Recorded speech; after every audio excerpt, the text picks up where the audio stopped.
Assalamualaikum warahmatullahi wabarakatuh. Assalamualaikum. Eh,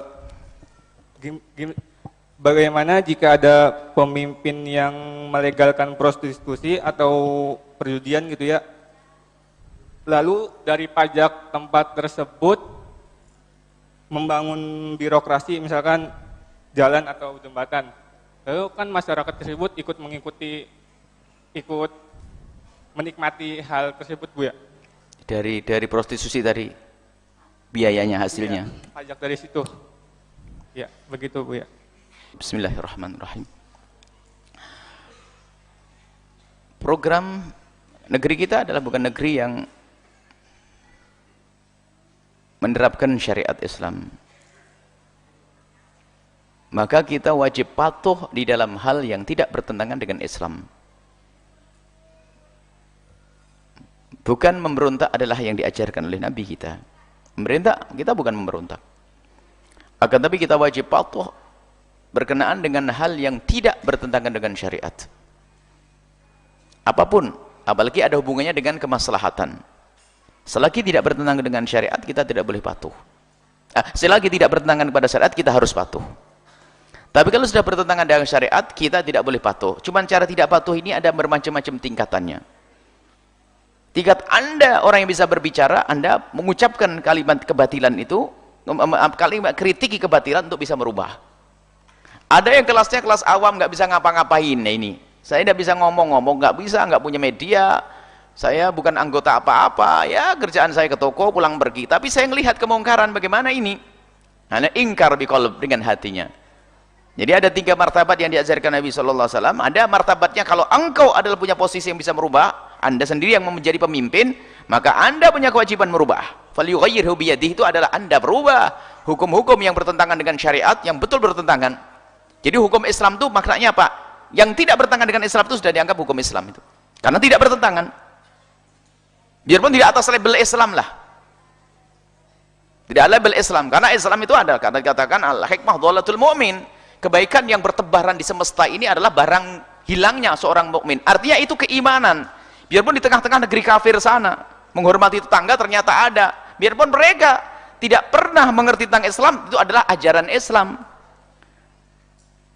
Maka dari itu, untuk mencari kemuliaan, kebenaran, nggak perlu kita ke rumah tetangga. Di rumah kita ini sudah cukup. Maka kalau kita lacak juga, kenapa kalau ada orang mengambil ilmu orang lain itu, ibaratnya begini loh ibu bapak, orang punya rumah mewah, tapi orangnya adalah orang desa, orang kampung, bener nggak ngerti cara menggunakan barang-barang, jadi dikasih rumah di kota, rumahnya mewah, bagus. Ini orang muslim itu rata-rata banyak seperti itu. Hanya bisa kagum rumah Islam adalah hebat, tapi tidak ngerti. Jadi seperti orang kampung, orang desa, lalu diberi rumah mewah, klosetnya yang istimewa, dapur yang begini, sampai macam-macam, sehingga mulai dari nyalain kompor pun nggak bisa. Ya nggak ngerti nyalain kompor gimana nih, nyalain kompor nih. Kemudian klosetnya akhirnya apa, bingung. Ngetuk rumah tetangga, ngapain bu? Mau pinjam, mau buang air nih, karena nggak bisa guna klosetnya sendiri, bingung saya. Terus masak pun di tetangga. Lah ini orang Islam ini karena nggak tahu dalam Islam tuh segalanya ada.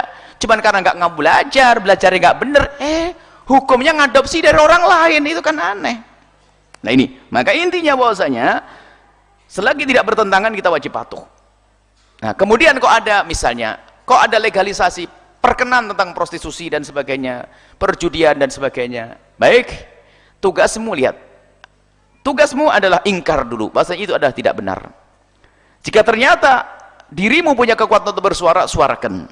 Mungkin seorang ustadz penceramah, tiba-tiba Allah mengangkatmu sebagai seorang pejabat, kau rubah itu semuanya. Lihat, kamu harus tahu bagian masing-masing di sini. Kalau kita membuat perubahan tidak boleh prosedur, mungkin kita menghancurkan diri kita sendiri. Wala tulqu bi'aidikum ila tahlukati. Nah kemudian kita tidak bisa berbuat apa tentang prostitusi, kita hanya mungkin menyuarakan atau mengajukan agar ditutup dan sebagainya, tapi tetap saja, dan itu ada pajak yang masuk, mungkin ada urusannya seperti itu. Kan ada perusahaan khamr terbesar pun ada pajaknya, ada keharaman apa, ada pajaknya, ada pajak apa lalu masuk ke negara, kemudian dikembalikan untuk bangun jalan dan sebagainya. Ini bagaimana hukumnya? Mungkin begitu yang ditanyakan, enggak? Disebutkan bahwasanya ada sesuatu itu jika tidak yakin keharamannya, maka ketahuilah itu namanya syubhat. Subhat itu adalah tidak tidak bisa kita katakan haram karena memang tidak haram murni, juga tidak bisa kita katakan halal karena memang ada bau-bau keharaman. Maka barang subhat ini boleh, artinya bukan sampai haram, karena sesuatu yang tidak haram tidak boleh kita katakan haram. Jadi sobat, cuman sebaiknya orang menghindari subhat. Tapi bagaimana jalan-jalan saya di aspal dengan barang yang tidak yang bercampur aduk antara pajaknya minuman keras sama pajaknya pelacuran sama pajak yang ini, sama bisnis negara juga campur. Kalau bisnis negara kan halal, usaha negara tentang laut, tentang ini dan sebagainya. Mungkin negara punya usaha, apa istilahnya kalau usaha negara itu? BUMN. Sudahlah, Indonesia banyak singkatan, jadi saya hafal, Anda susah menghafal singkatan-singkatan itu. Besok ada singkatan baru lagi, setiap minggu ada singkatan baru. Baik, jadi BUMN. BUMN adalah usaha, itu masuk ke kas negara juga. Maka karena sesuatu itu bercampur, tidak mutlak halal, mutlak haram, jadi memang ada haram, ada pajak dari minuman keras, itu haram jelas, atau dari bantuan dari minuman keras haram. Tapi di situ ada juga sesuatu yang halal. Selagi tidak mutlak haram, maka kita tidak bisa mengatakan itu haram. Babnya subhat, sebaiknya kita hindari. Cuma ini jalan-jalan umum, ya sudah pakai sajalah. Jangan anda mau menghindar, minggir, nanti tidak jalan-jalan. Wah, ini jalan ini ada bau-bau prostitusinya nih, bau khamr, tidak usah, biar saja ya. Selagi tidak mutlak haram, maka kita boleh menggunakannya. Sama kalau ada orang ngasih hadiah kepada anda, wah dia itu adalah, waduh, dia renten, dia ngasih hadiah kepada saya, sementara dia renten yang pengen baik. Anggap saja pondok mau menyumbang, kita tanya siapa dia, oh Buya, dia termasuk renten besar. Oh renten, mau bantu pondok, apakah kita tolak? Ntar dulu dong. Kalau kita tolak, jangan-jangan dia orang pengen berbuat baik cuman tidak ngerti bagaimana caranya. Tatonya apa? Dia adalah renten berbuat baik, mau berbuat baik, mau tobat. Jadi dia memberikan bantuan ke pondok misalnya, apakah kita terima? Tanya dulu deh. Kalau dia renten, wah, punya usaha lain enggak? Punya, dia punya kebun, punya toko, berarti ini belum tentu dari hasil renten. Bagaimana? Ya sebaiknya jangan dipakai pondok deh, kecuali haram mutlak perlu kita terima. Bahkan haram pun kadang-kadang menolaknya pun harus halus. Misalnya ada orang nangis, Buya, saya merampok 6 tahun, saya tidak punya harta kecuali hasil perampok, saya pengen tobat, saya serahkan ke pondok nih. Duh. Kita lihat mau tobatnya, ntar duitnya ini ntar dulu, kita pegang, kalau sudah tobat kembali ke nanti, gitu loh. Kepada yang berhak, disimpan aja, nggak usah dipakai pondok. Pondok nggak perlu barang haram, barang subhat itu nggak perlu barang pondok.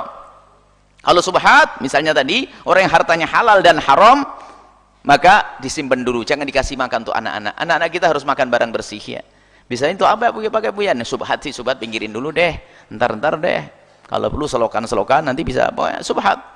Kita harus bersihkan anak-anak kita dari makan yang tidak jelas. Baik, ini adalah masalah sesuatu yang bercampur antara halal dan haram, namanya subhat. Maka selagi tidak yakin keharamannya, sekaligus juga tidak yakin kehalalannya, maka itu subhat, yang mengambilnya tidak masuk bab haram. Cuman sebaiknya kita menghindar dari hal-hal yang semikian itu selagi bisa dan tidak merepotkan.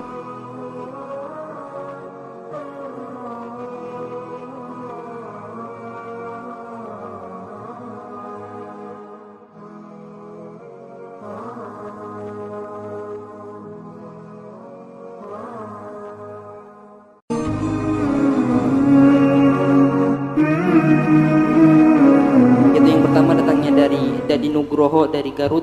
Assalamualaikum warahmatullahi wabarakatuh. Allahumma salli ala sayyidina Muhammad wa ala ali sayyidina Muhammad. Saya mau nanya Buya, bagaimana kita harus konsisten terhadap madhab, apalagi di Indonesia bermadhab Syafi'i, dan bagaimana kita harus mengikuti ulama, apakah semua ulama itu sama? Bismillah. Konsisten dalam mengikuti madhab itu sangat penting bagi kita, karena dengan konsisten mengikuti madhab itu memudahkan kita untuk beramal.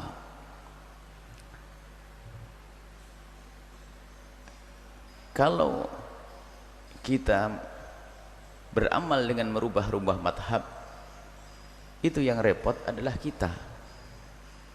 Jadi belajar wudhu saja, kalau saya harus pindah-pindah madhab, berarti saya harus ngerti dengan 3 madhab. Ada sebuah pertanyaan itu kalau didengar oleh akal adalah memang masuk akal. Akan tapi kalau dia sadar, dia nggak akan bertanya seperti itu. Misalnya begini, Buya, apakah boleh saya bergonta-ganti madhab setiap hari? Ini kan pertanyaan masuk akal. Tetapi kalau dia cermati, dia bakal stres. Coba, bergonta-ganti madhab setiap hari. Jawaban saya adalah sederhana. Kalau Anda boleh saja Anda maghrib sholat pakai, Anda maghrib wudhu dan sholat pakai madhab Maliki, isya dengan madhab Hambali, kemudian subuhnya pakai madhab Syafi'i, kemudian duhurnya pakai madhab Hanafi, boleh. Dan setelah itu kamu jadi ulama besar, sudah selesai. Ini orang awam pertanyaannya aneh-aneh. Wong ngafal madhab satu saja nggak inget-inget, itu menghafal 4 madhab. Ini pertanyaannya sah saja dan jawabannya boleh. Cuman siapa yang bisa seperti itu? Makanya kalau dengan satu madhab ada kemudahan. Contoh saja, kalau kami misalnya ngajar madhab Syafi'i di Masjid Taqwa, kemudian nanti di Masjid Waru saya madhab Hanafi karena saya belajar Hanafi, kemudian karena saya juga pernah belajar madhab Malik, saya ajarkan di Al-Bahjah madhab Malik. Itu kayaknya jamaah berantem besok, karena kata Buya di sana begini, kata Buya di sana begitu. Jawabannya adalah madhab semuanya adalah hebat, ulama-ulama besar. Dan mohon, di saat misalnya madhab Hanafi mengatakan bahwasanya kunut tidak ada, itu tidak menjatuhkan Imam Syafi'i, bukan. Begitu juga di saat madhab Syafi'i mengatakan kunut itu sunnah, tidak mengatakan, tidak berarti menjatuhkan Imam Abu Hanifah. Cuman permasalahan kadang ini kita ini gampang menyimpulkan. Dalam bahasa lain lazimul madhab itu dianggap sebagai madhab. Contoh begini, kalau misalnya madhab Syafi'i itu kan pakai kunut, lalu madhab Imam Abu Hanifah nggak pakai kunut, itu kadang kita langsung menyimpulkan bahwasanya madhab Syafi'i kurang ajar sama Imam Abu Hanifah, kan gitu. Padahal tidak. Begitu juga nanti fatwa yang dihadirkan para ulama dalam madhab Syafi'i, dan kita pun kadang juga kena batu. Kami juga sering kena batu, cuman saya nikmati saja. Misalnya di saat kami nukil fatwanya ulama, ternyata fatwa ulama ini berbeda dengan kebiasaan ulama tertentu. Itu sudah dibilang, katanya saya jelek-jelekin ulama tertentu tersebut. Loh, saya kan nukil ulama. Misalnya Ibnu Hajar dengan Imam Romli di saat berbeda, lalu saya mengambil pendapatnya Imam Romli, bukan berarti kemudian saya menambahkan Imam Ibnu Hajar bodoh, tidak. Itu perbedaan di antara para ulama. Di dalam madhab Imam Syafi'i, pertanyaannya banyak pendapat di dalam madhab Imam Syafi'i.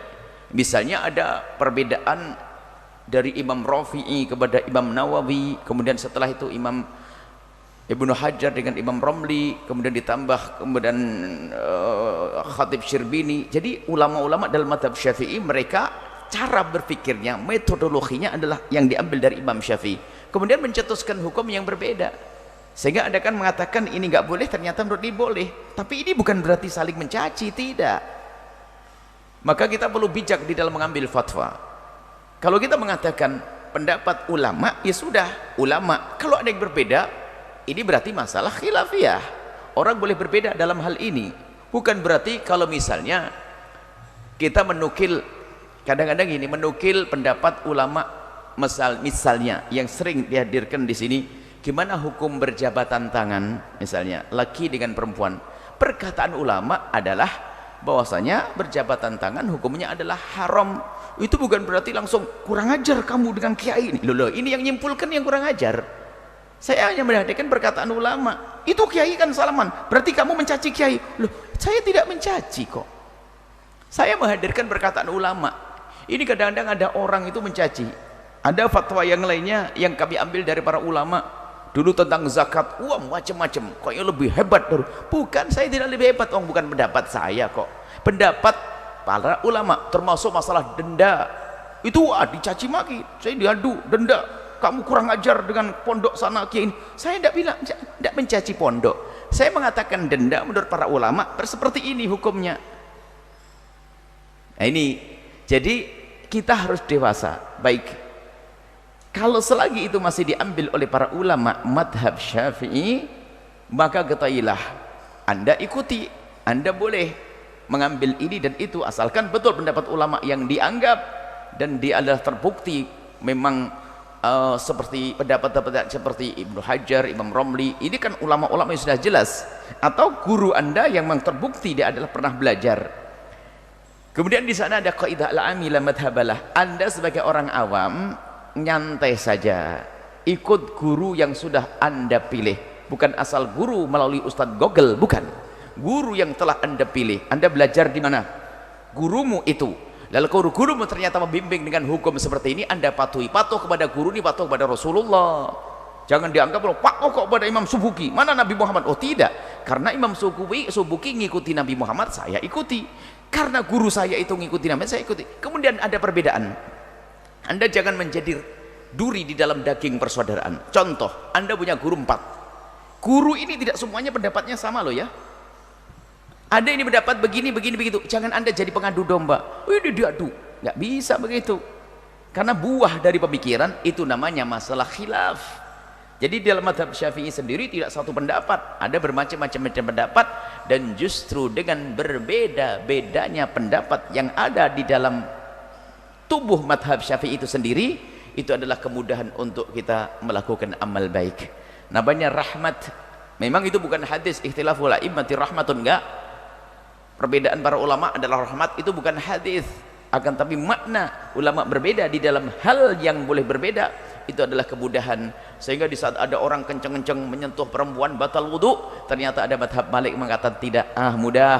Kemudian saya suka demam, kalian tuh air kedinginan, saya ikut mazhab Malik, kan enak begitu. Ada kemudahan. Baik, semoga Allah memberikan kepada kita kemudahan hati untuk prasangka baik kepada ulama, dan memudahkan kita untuk mengikuti ulama dan bisa berpegang dengan fatwa-fatwa para ulama tanpa mencaci dan tanpa mengolok. Wallahu a'lam bishawab.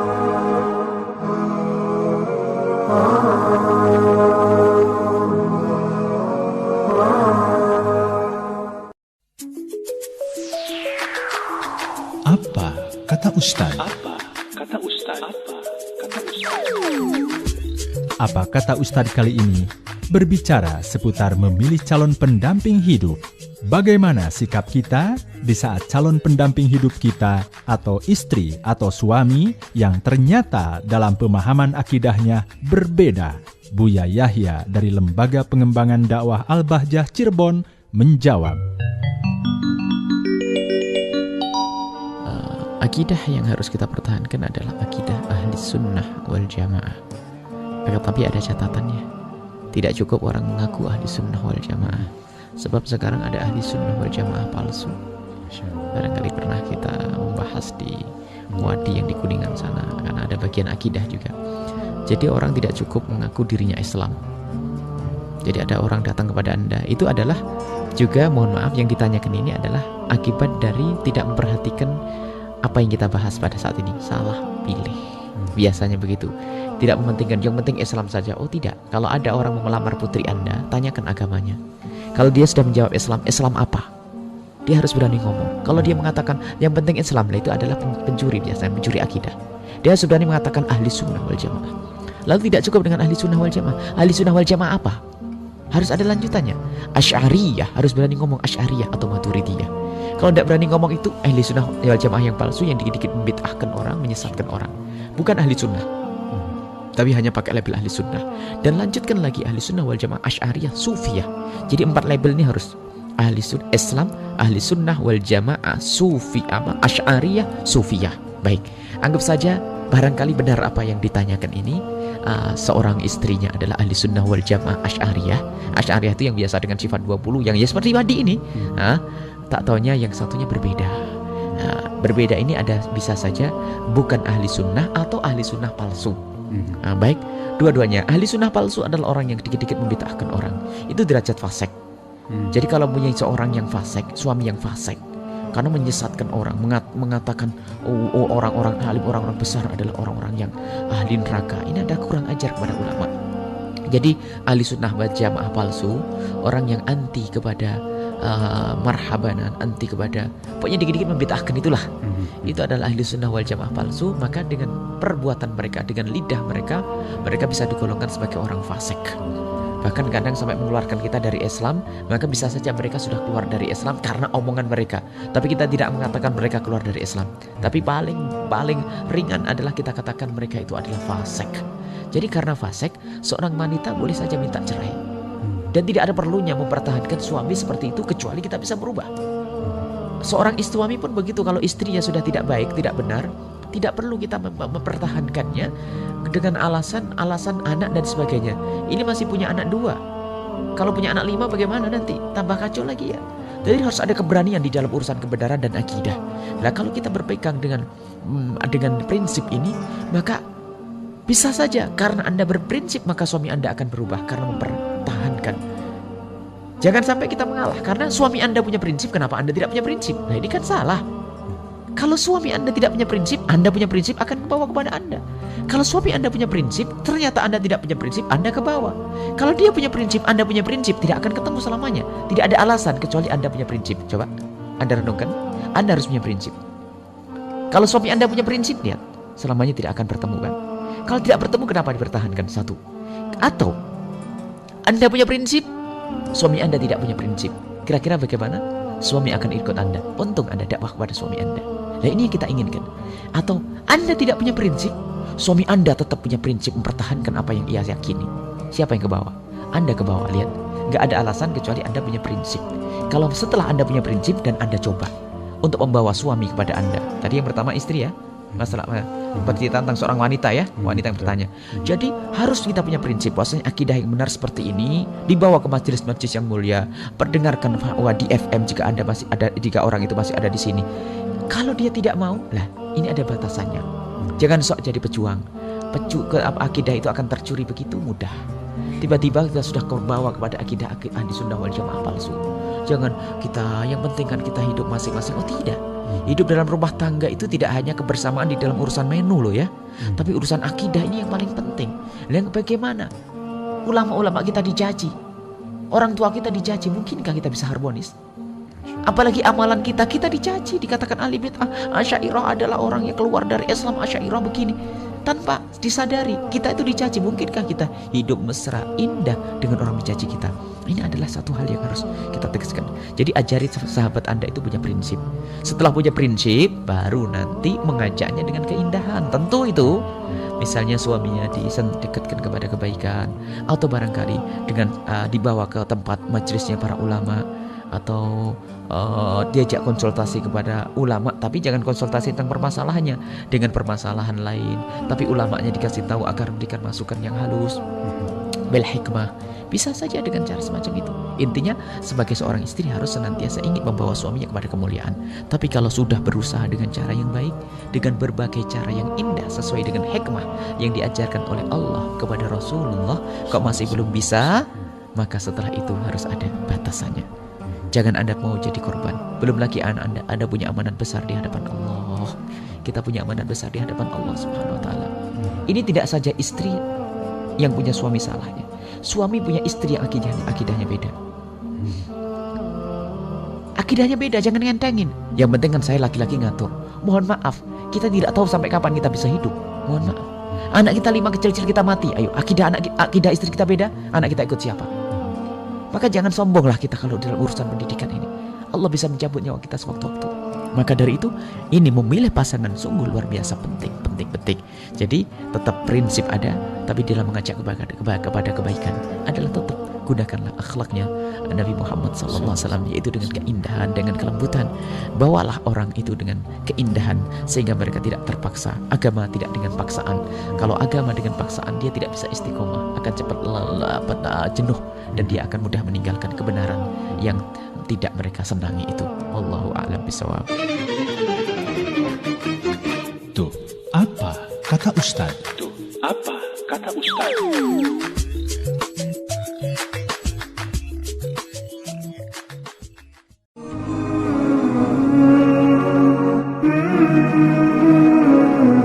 Baik Buya, selanjutnya. Assalamualaikum, Buya mau bertanya. Assalamualaikum. Saya kerja di orang, disuruh beli barang seharga Rp25.000 dan itu harga pasar.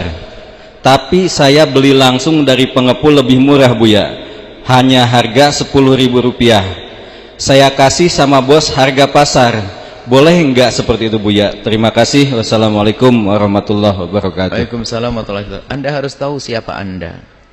Jika Anda menjadi wakilnya bos Anda, hanya bertugas untuk membeli, maka ketahuilah, biarpun harga naik turun, Anda tidak bisa mengurangi, Anda tidak mendapatkan bagian. Karena Anda wakil. Artinya apa? Anda disuruh tolong belikan saya sesuatu. Anda wakil dari saya.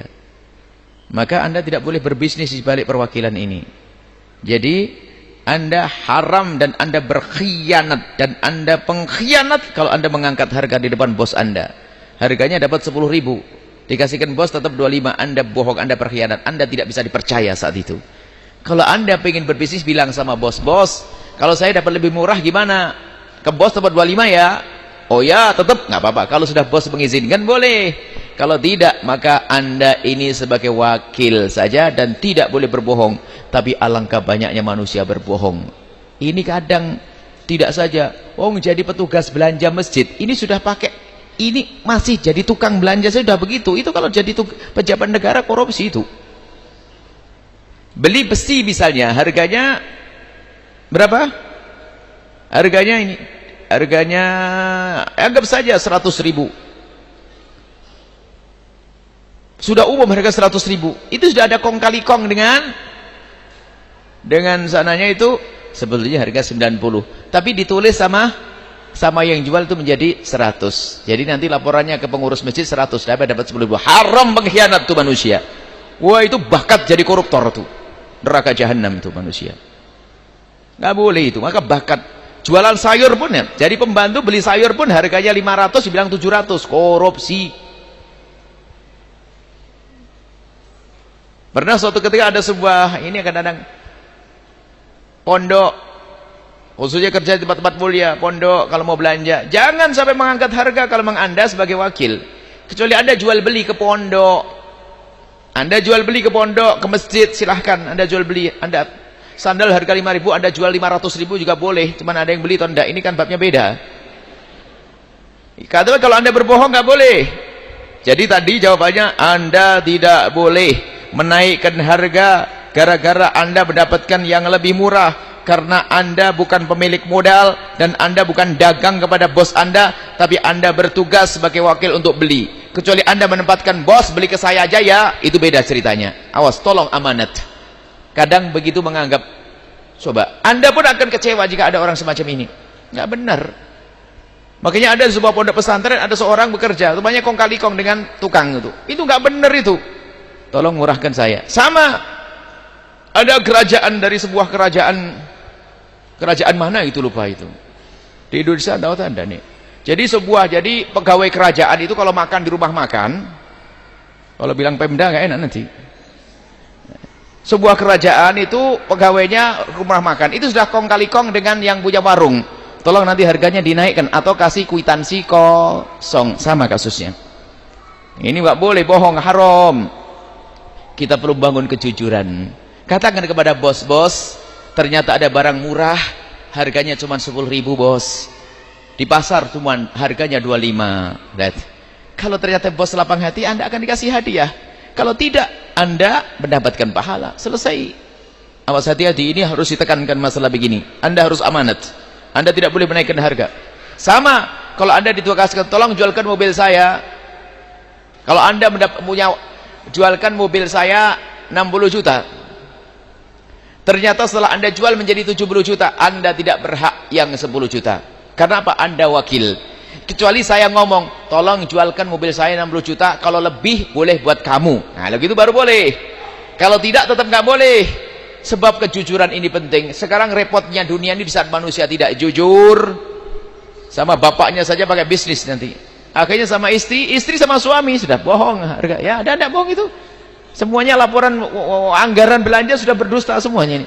Hidup kok dijalani dengan dusta, itu mau kemana? Suami istri dusta, sama bos dusta, pengurus masjid dusta, pondok dusta. Waduh, mau apa? Makanya dipangkas. Tidak boleh. Hukumnya haram. Wallahu a'lam bishawab.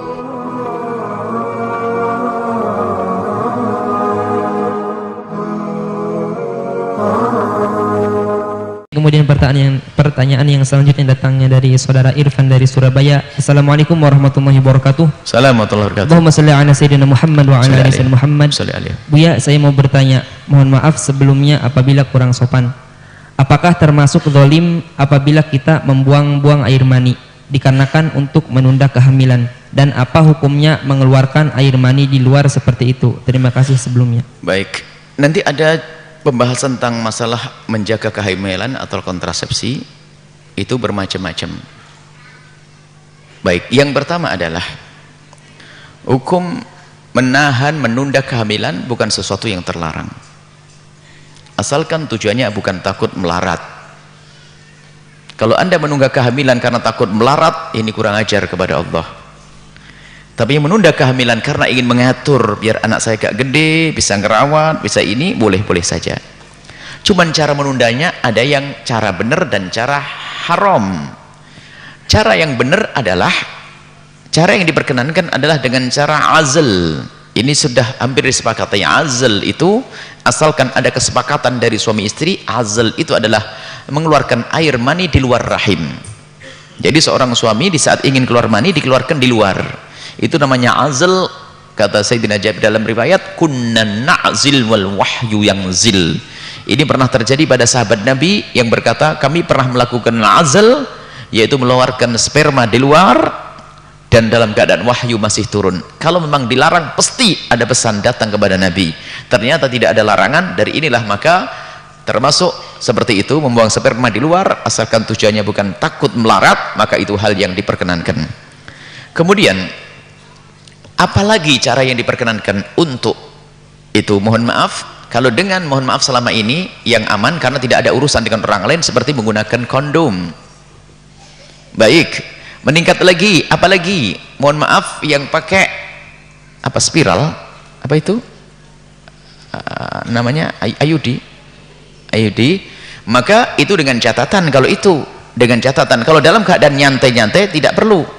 Artinya Anda tidak pernah punya tujuan, tidak ada penyakit di dalam diri Anda, maka kalau Anda menggunakan IUD karena Anda melibatkan orang lain, ada orang lain yang harus menjelajah wilayah yang terlarang tersebut. Baik, maka kalau menggunakan IUD di sini atau spiral tersebut, kalau yang memasang adalah suamimu sendiri, jelas nggak ada masalah. Sama kasusnya seperti kondom. Kalau yang memasang adalah suamimu sendiri. Tapi kalau yang memasang orang lain, kalau yang memasang orang laki-laki, awas, hati-hati, haram jelas sini. Jika yang memasang perempuan pun ada aturannya, sebab perempuan dengan perempuan pun kalau urusan yang wilayah itu aurat besar, baru boleh melihat dalam keadaan darurat. Kalau tidak ada darurat, tidak boleh. Darurat apa? Mau melahirkan. Darurat itu apa? Memasang IUD karena apa? Karena mungkin kalau dia hamil mati, atau mungkin akan kandungannya tidak benar, kan menurut dokter ada penyakit begini-begini, maka boleh. Tapi kalau dalam keadaan normal jangan digunakan IUD. Dalam keadaan saya nggak ada rasa takut untuk sakit dan sebagainya, tidak ada petunjuk dokter, kenapa gunakan itu semuanya? Karena apa? Kenapa? Jangan, karena di sini melibat, kecuali kalau yang menangani suamimu sendiri beres, nggak ada masalah. Yang menangani, kalau yang menangani orang lain karena Anda melibatkan orang untuk melihat wilayah Anda, biarpun sama-sama perempuan, aurat besar tetap haram. Baik, ini IUD atau spiral. Adapun yang lainnya yang menjadikan, misalnya menjadikan kehamilan tidak mungkin ada, itu hukumnya haram. Apa, vasektomi, tubektomi, atau istilahnya apa dalam Islam medis, yang tidak mungkin bakal melahirkan lagi, hukumnya adalah haram, kecuali memang petunjuk dokter bahwasanya wanita tersebut tidak boleh melahirkan. Kalau melahirkan terancam kematian karena sudah penyakit yang sudah parah, maka boleh seperti itu karena takut mati, atau akan keluar keturunan yang berpenyakit sesuai dengan petunjuk dokter, baru diperkenankan saat itu. Kalau dalam keadaan sehat melakukan yang demikian itu mendahulukan Allah. Kan saya sudah punya anak 2, terus kan sudah punya anak 5, terus ya makanya saya putus saja biar nggak punya anak selamanya. Bagus, seolah-olah kamu bisa menjamin anaknya hidup semuanya. Kalau anakmu mati semua kau bingung nanti. Jangan mendahului Allah, jangan melakukan sesuatu yang menjadikan Allah murka. Gunakan sesuatu yang mungkin bisa nambah lagi, mungkin sehat, setelah itu nambah lagi. Ini adalah gambaran tentang menggunakan alat kontrasepsi atau bagaimana menjaga atau menjaga jarak kehamilan. Baik, ini saja. Semoga Allah memberikan pemahaman yang benar dan kepatuhan kepada Allah dan Rasulnya, dan semoga menjadikan kita semua semakin berhati-hati di dalam menjalani segala sesuatu. Jika ada fatwa ulama, ayo kita dengar. Jangan nuruti hawa nafsu. Hawa nafsu dibarengi iblis dan setan akan membawa jauh daripada ridho Allah Subhanahu wa taala. Wallahu a'lam bissawab.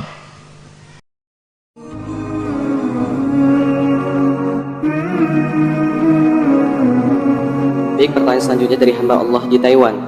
Assalamualaikum Buya. Assalamualaikum. Saya pernah baca postingan tentang hukum bekerja pada non-muslim di sosial media Buya. Hukum apa? Bekerja pada non-muslim. Saya TKW yang selalu pegang dan masak babi. Berarti bagaimana dengan gaji saya yang selama ini Buya hukumnya? Apakah haram dan sia-sia? Apakah jika untuk amal pun gaji saya itu tidak diterima Allah Buya? Saya harus bagaimana? Baik. Saudariku, dia kerja di mana? Di Taiwan. Baik. Saudariku yang ada di Taiwan atau di Hong Kong dan sebagainya. Allah Maha tahu. Pertama, niat Anda pergi ke sana insya Allah baik. Niat ingin membebaskan keluarga dari utang, ada niat ingin membiayai anak-anaknya dan sebagainya. Itu kan niat baik. Biarpun dalam perjalanan Anda di situ adalah salah bukan karena Anda ingin menantang Allah. Mungkin belum punya ilmu. Maka sekarang karena Anda pun sudah ada di situ, yang pertama adalah takutlah kepada Allah. Jauhi segala keharaman, kemungkaran sebisa mungkin, karena apapun bentuknya Anda sudah di situ. Dimanapun Anda berada, tetap hamba Allah yang harus beribadah. Takutlah kepada Allah dan banyaklah istighfar, minta ampun kepada Allah. Satu. Yang kedua, segeralah Anda merencanakan untuk bekerja di tempat yang aman di negeri Anda sendiri, yang nggak usah berurusan dengan babi. Cita-cita. Baik. Kemudian yang ketiga, selagi Anda masih bertugas di situ, maka Anda harus tetap waspada. Anda tetap waspada urusan kenajisan tadi. Karena Anda apapun bentuknya harus masak daging babi. Maka Anda kalau bisa menghindari dari menyentuh daging babi. Berusaha tidak menyentuh daging babi. Terserah pakai apa saja. Pakai saku tangan kali ini. Anda tidak bersentuhan supaya tidak terkena najis tangan Anda. Kemudian ini, sebab kalau tadammuh binajasati, bersentuhan dengan najis itu haram. Dosa bersentuhan dengan najis.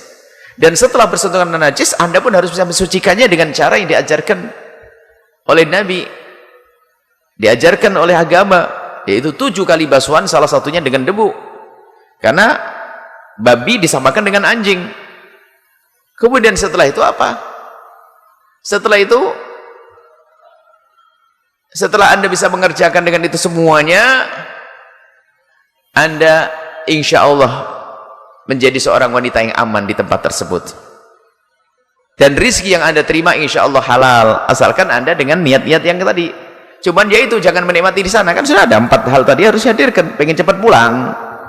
Karena Anda tidak bebas di situ. Anda harus masakin babi dan sebagainya. Karena Anda sudah terlanjur janji dan Anda sudah terlanjur berangkat. Tidak mungkin kita mengajari yang nggak benar. Nanti malah Anda bermasalah. Saya tidak mau masak, tidak mau ini, tidak mau itu, tidak mau itu. Wah, diusir Anda nanti.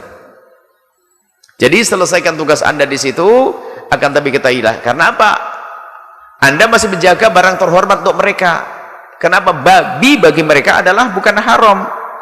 Khomer pun bagi mereka adalah karena tidak haram. Di dalam Islam ada khomer terhormat. Kok ada khomer terhormat ya?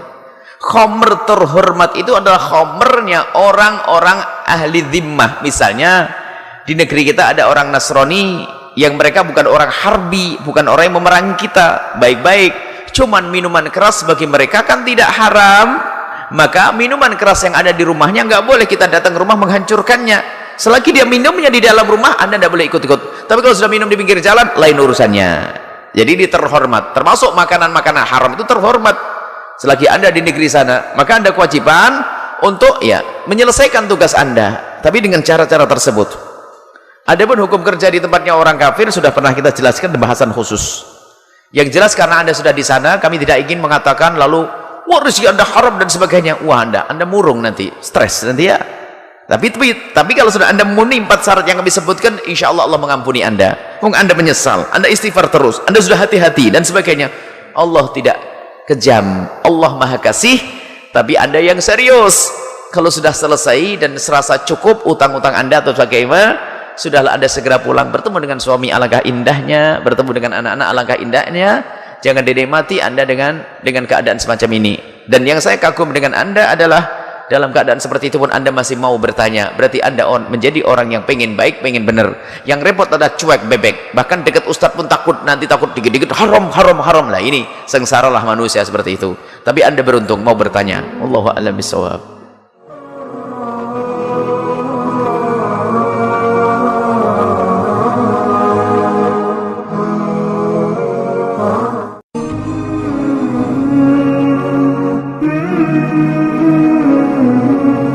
Assalamualaikum warahmatullahi wabarakatuh. Buya, Buya, lebih utama mana untuk seorang gadis atau wanita pergi ke majelis zikir atau salawat, jamiah dan sebagainya sampai pulang larut malam karena memang selesainya malam, bahkan sampai membuat ibunya khawatir dibanding dia berdiam diri di rumah sehingga menghindari dari fitnah.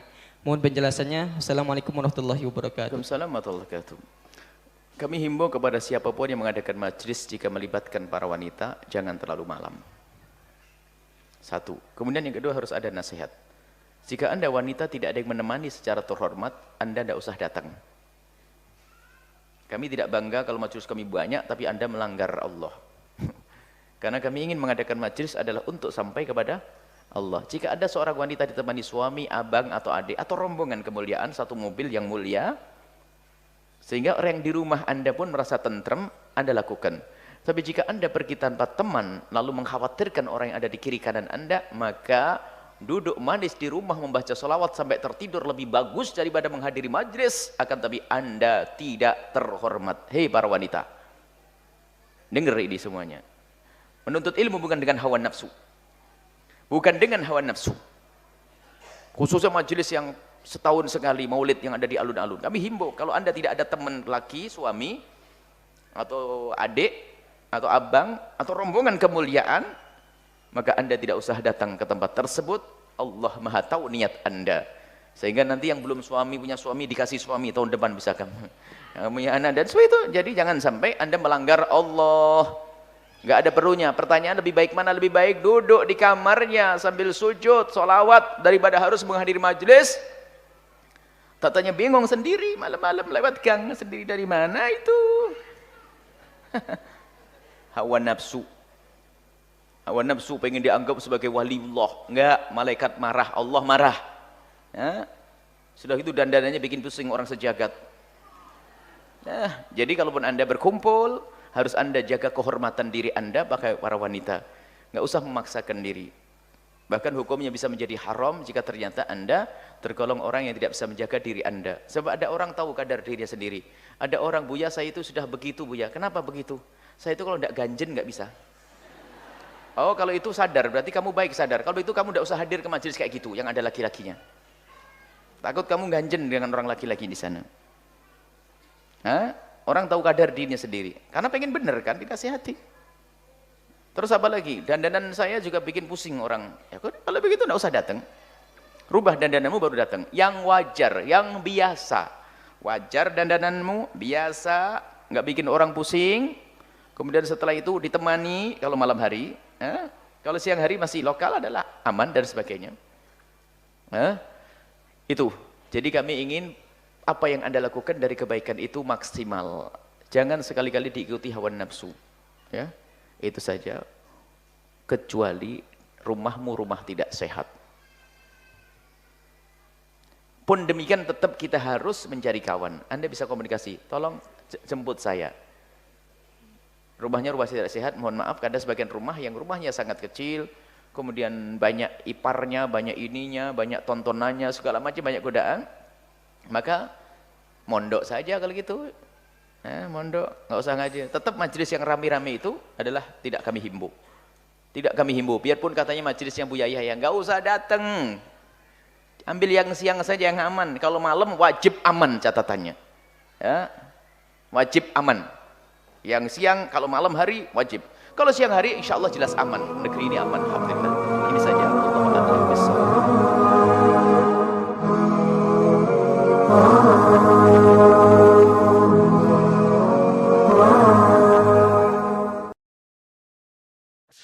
Baik,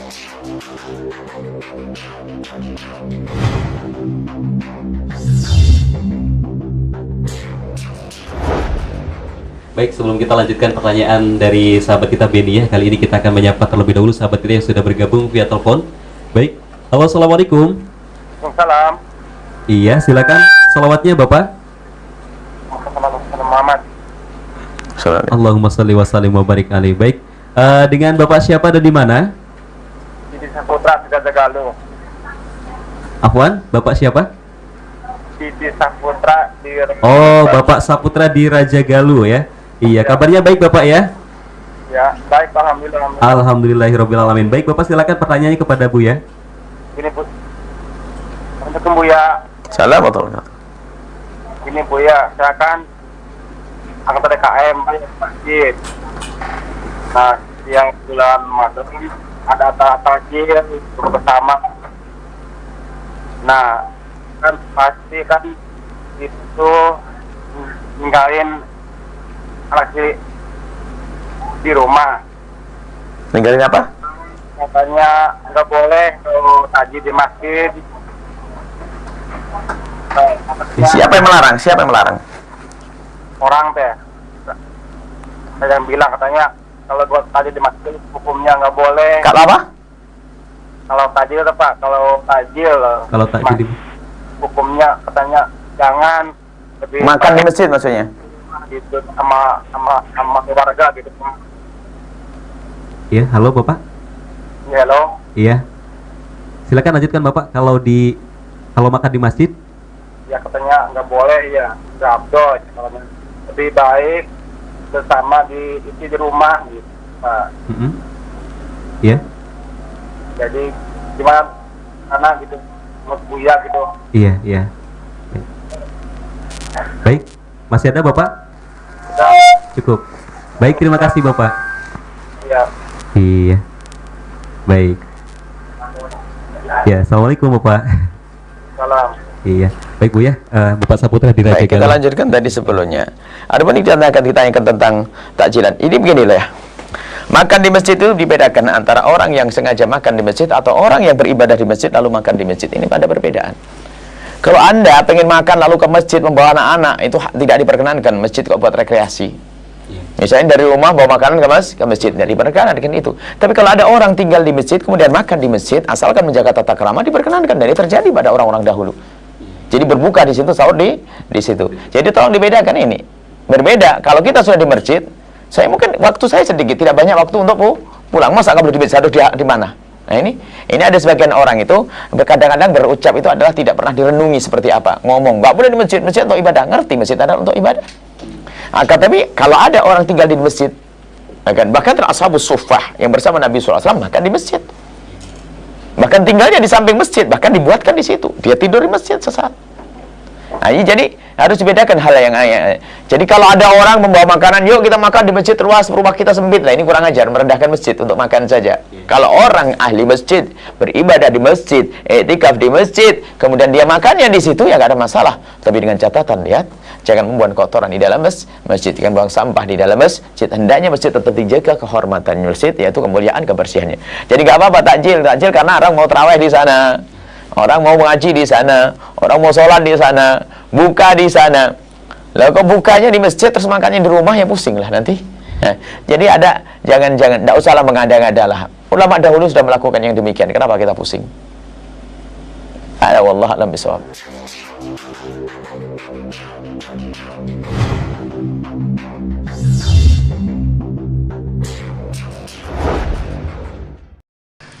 Kemudian apalagi cara yang diperkenankan untuk itu? Mohon maaf, kalau dengan mohon maaf selama ini yang aman karena tidak ada urusan dengan orang lain seperti menggunakan kondom.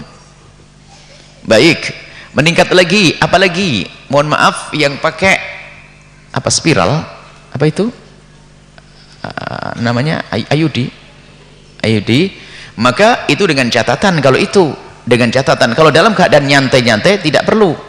Artinya Anda tidak pernah punya tujuan, tidak ada penyakit di dalam diri Anda, maka kalau Anda menggunakan IUD karena Anda melibatkan orang lain, ada orang lain yang harus menjelajah wilayah yang terlarang tersebut. Baik, Maka kalau menggunakan IUD di sini atau spiral tersebut, kalau yang memasang adalah suamimu sendiri, jelas nggak ada masalah. Sama kasusnya seperti kondom. Kalau yang memasang adalah suamimu sendiri. Tapi kalau yang masang orang lain, kalau yang masang orang laki-laki, awas, hati-hati, haram jelas ini. Jika yang memasang perempuan pun ada aturannya, sebab perempuan dengan perempuan pun kalau urusan yang wilayah itu aurat besar, baru boleh melihat dalam keadaan darurat. Kalau tidak ada darurat, tidak boleh. Darurat apa? Mau melahirkan. Darurat itu apa? Memasang IUD karena apa? Karena mungkin kalau dia hamil mati, atau mungkin akan kandungannya tidak benar, kan menurut dokter ada penyakit begini-begini, maka boleh. Tapi kalau dalam keadaan normal jangan gunakan IUD. Dalam keadaan saya nggak ada rasa takut untuk sakit dan sebagainya, tidak ada petunjuk dokter, kenapa gunakan itu semuanya? Karena apa? Kenapa? Jangan, karena di sini melibat, kecuali kalau yang menangani suamimu sendiri beres, nggak ada masalah. Yang menangani, kalau yang menangani orang lain karena Anda melibatkan orang untuk melihat wilayah Anda, biarpun sama-sama perempuan, aurat besar tetap haram. Baik, ini IUD atau spiral. Adapun yang lainnya yang menjadikan, misalnya menjadikan kehamilan tidak mungkin ada, itu hukumnya haram.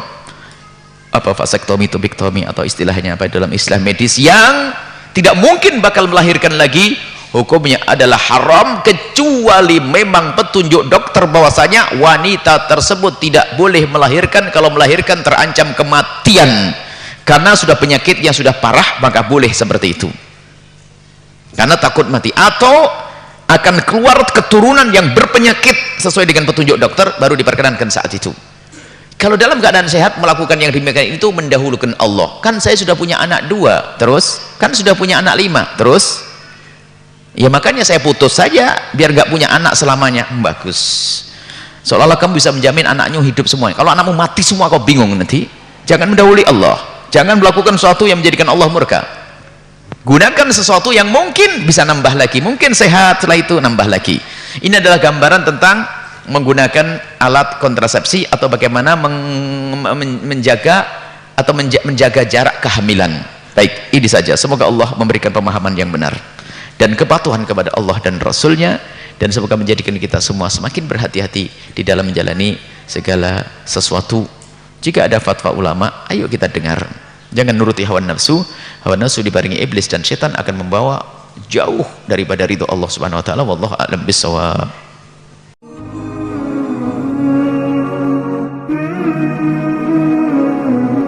Baik Buya, pertanyaan selanjutnya dari Tony Sarbini di Majalengka. Assalamualaikum Buya, bagaimana hukum menjual umbi-umbian yang masih di dalam tanah secara teplak? Apakah diperbolehkan Buya? Menjual umbi-umbian di dalam tanah, dilihat dulu cara jualnya. Kalau jual borongan itu tidak sah. Maksudnya apa? Ini 1 hektar saya beri 10 juta, nggak dilihat, ataunya diangkat nggak ada ketelanya, nyesel, kapok bukapan. Salahmu sendiri belinya, itu biasanya rakus. Ngambil contoh 1 bagus, tak borong semuanya. Berapa ini? 10 juta dikira-kira. Dipanen pinggir dok yang ada ketelanya. Ayo, nyesel atau tidak? Nyesel. Kalau begitu tidak sah, karena ada tipuan di dalam hal seperti itu. Boleh setelah dilihat sampelnya, boleh, tapi begini caranya. 1 hektar ini saya beli per kilonya 3.000. Oh, berarti keluarin dulu baru nanti ditimbang, ya kan? Kalau keluar rumput ya nggak ditimbang dong, kan gitu. Jadi boleh sama, karena nggak padi pun juga nggak boleh. Misalnya ini 1 hektar saya beli 10 juta, nggak boleh. Karena apa? Timbangannya belum jelas. Akan tapi harus bilang, ini akan saya beli per kilonya adalah 4.000, begitu baru nanti ditimbang. Ada solusinya ya, tidak usah khawatir, jangan melanggar Allah deh. Biasanya kalau orang nggak mau dengan Allah itu karena tamak, rakus, karena kelihatan banyak. Wah, ini kayaknya banyak ini. Dia ngerti perhitungan, yang jualan nggak ngerti ini perhitungan dia ini. Nanti kalau tak hitung kayaknya bakal keluar 10 ton ini. Nah, ini dihargai harga 8 ton saja, kan sudah untung 2 ton dalam perkiraan dia. Nggak boleh begitu. Maka harus dijelaskan per kilonya seberapa. Itu. Boleh aku borongan begitu, ini nggak jelas karena tidak ketahuan hitungannya. Totonya di tengahnya nggak ada isinya. Karena luas. Itulah yang di dalam mazhab kita Imam Syafi'i, kalau pengen jual sesuatu harus jelas. Kalau bilangan jelas bilangannya, kalau timbangan jelas timbangannya, kalau bentuk barang jelas barangnya. Seperti halnya kita juga tidak boleh kita membeli ikan di dalam air. Saya beli, enggak, keluarkan dulu baru ditimbang. Itu sama dengan bolet ketela yang ada di dalam tanah. Keluarkan dulu baru ditimbang. Jadi boleh perjanjiannya. Per kilonya berapa? 5 ribuan. Ya sudah baru dipanen. Itu oke. Wallahu a'lam bishawab.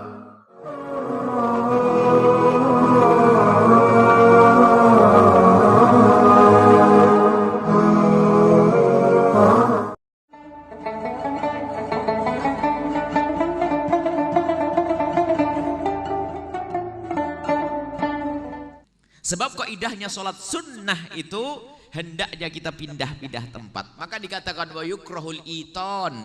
Kalau kita berada di masjid ini untuk melakukan sholat sunnah, bukan sholat fardu. Atau di rumah kita, kalau kita ingin melakukan sholat sunnah, hendaknya pindah-pindah tempat, tidak menempati satu tempat. Kalau menempati satu tempat namanya iton, itu makruh. Kalau kita pindah-pindah, itu setiap tempat akan jadi saksi. Ibu sesaat sholat di dapur, sajadahnya pindah ke dapur, ruang tamu ini. Semua akan jadi saksi. Dan kalau ibu pakai begitu gak capek ibu, coba ibu di dapur 4 rakaat, pindah ke ruang tengah sambil kontrol anak 4 rakaat, ini 4 rakaat, bisa sehari puluhan rakaat ibu gak sadar. Tapi kalau ibu sholat di musola yang panas gak ada kipasnya, kemudian kenanya tebel, cepet rakaat cepet lari. Sholat di mana saja itu lihat tempat-tempat masya Allah. Makanya kalau di masjid itu pindah dari sini pindah situ. Makanya lihat kalau orang alim, orang soleh, orang alim, sholat pindah dari sini, pindah sini, pindah. Karena apa? Sebab setiap tempat akan menjadi saksi. Bahkan kalau ada, mungkin pernah menyaksikan kalau atau bapak-bapak pernah sholat dengan seorang alim, tiba-tiba tukeran, ditarik, tuker pindah. Pernah mungkin ya dituker. Karena apa? Tempat ini loh, pindah tempat ini adalah agar tempat lain menjadi saksi. Ibu kalau sholat berduaan, mau sholat sunnah pindah. Setelah itu tuker lagi sholat sunnah, masya Allah.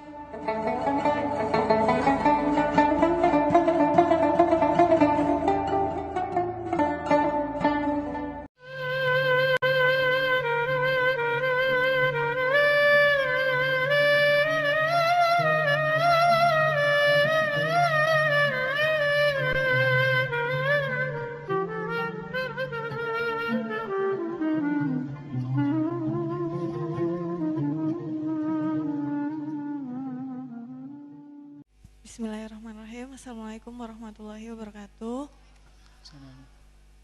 Buya, saya mau bertanya masalah bab zakat. Apabila ada seorang wanita yang memiliki emas kurang lebih 100 gram dan setiap hari dipakainya berganti-ganti, bagaimana hukum zakatnya, Buya?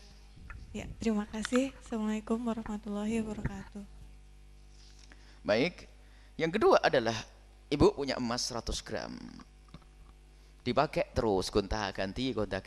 Selagi masih gonta-ganti, selagi masih dipakai, tidak wajib dizakati.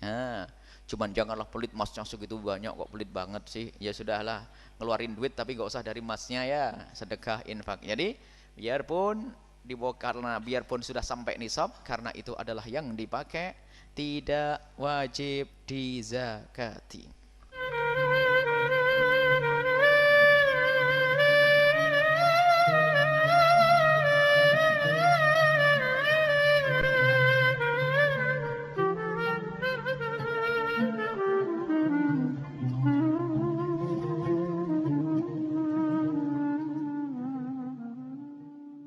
Itu yang pertama datangnya dari saudara Ridwan dari Cikarang. Assalamualaikum warahmatullahi wabarakatuh. Assalamualaikum warahmatullahi wabarakatuh. Allahumma salli ala sayyidina Muhammad wa ala ali sayyidina Muhammad. Buya, saya mau bertanya, ketika saya berwudu ataupun pertengahan sholat, selalu saya merasakan ingin buang angin, dan ini selalu terjadi hampir setiap saya sholat. Bagaimana solusinya, Buya, agar saya tidak selalu mengulang sholat saya? Terima kasih. di dalam keadaan sholat, kalau di saat kita melakukan sholat, jika ada merasa kayak mau buang angin saja, maka itu adalah godaan setan agar anda lupa dengan sholat anda, biar tidak khusyuk. Maka Nabi mengajari, siapapun yang menemukan di dalam dirinya seolah-olah keluar angin, maka jangan didengar itu adalah godaan setan. Jangan sampai engkau batalkan sholatmu kecuali dua hal: engkau mencium baunya atau engkau mendengar suaranya. Selesai. Kalau tidak mendengar suara dan tidak mencium bau, itu adalah godaan setan, saudara. Wong mau kok kayak buang angin, bukan buang angin. Kalau suaranya terdengar baru nanti, itu namanya was-was, harus dipangkas was-was. Jangan keluar dari sholatmu kecuali engkau mendengar suaranya atau mencium baunya. Selesai. Ini banyak orang, itu bukan keadaan, tapi semua orang tahu kok ini beneran dan tidak benar. Itu kan kasusnya kayak mau buang angin terus, kayak. Kalau gimana kalau lagi sholat buang angin? Oh selesai, jangan tanya, batal sholatmu. Ini kayak buang angin. Ini saja, wallahu a'lam bishawab.